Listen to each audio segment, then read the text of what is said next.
Bob Igers Town Hall just ended, and here's what was discussed. Yes, I am wearing a Simba shirt to discuss this very important business meeting.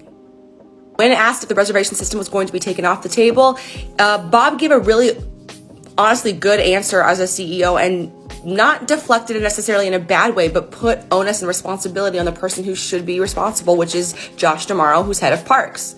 He said, I'll have to have a discussion with Josh and see what the best course of action is basically moving forward, AKA the head of parks will be a big part of that decision. So time will tell how much you still all love Josh D'Amaro. Now, the first thing that was discussed was whether or not this impending move of Imagineers to Florida was still going to be happening. And he basically said that isn't supposed to happen until 2026. So basically it's not the top priority. He's going to look into it. But because it's already so far down the road, other things kind of are more time sensitive. So he said he would look into it, but basically that was not something that he was looking at right now. The acquisition with Apple also got brought up. Bob basically dismissed that as basically just speculation and not something that anybody needs to be worried about. That would be a very complicated process. And he just basically continued to be like, that's just speculation. I don't think he would answer that way if it was impending and he just wanted to sweep it under the rug. I feel like he would have answered it in a different way than just saying, don't worry about that, you know? But who knows?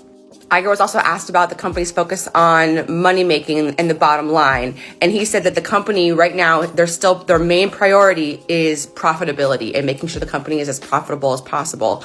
So in a way, I don't know if that's necessarily going to change how things have been going. Maybe just the way in which they are implemented, that could be done better. He also discussed that cast member morale was a huge priority and they're really working hard to make that something better, which in my opinion needs to be changing the attendance policy. It's a really easy fix to fix cast morale, and that trickles down to the guest experience as well, because when CMs are happy, guests are happy.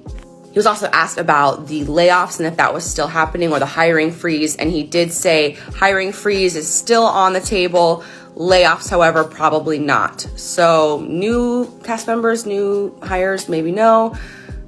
Layoffs, probably safe for now. That makes sense considering that one of the layoffs that Chapek was trying to make happen was the CFO when he was trying to kick the can down the... She's obviously not going anywhere now.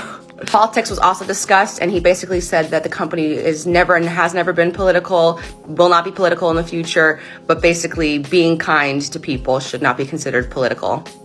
What a political answer. That's it for the town hall, but make sure you like and subscribe for more videos like this.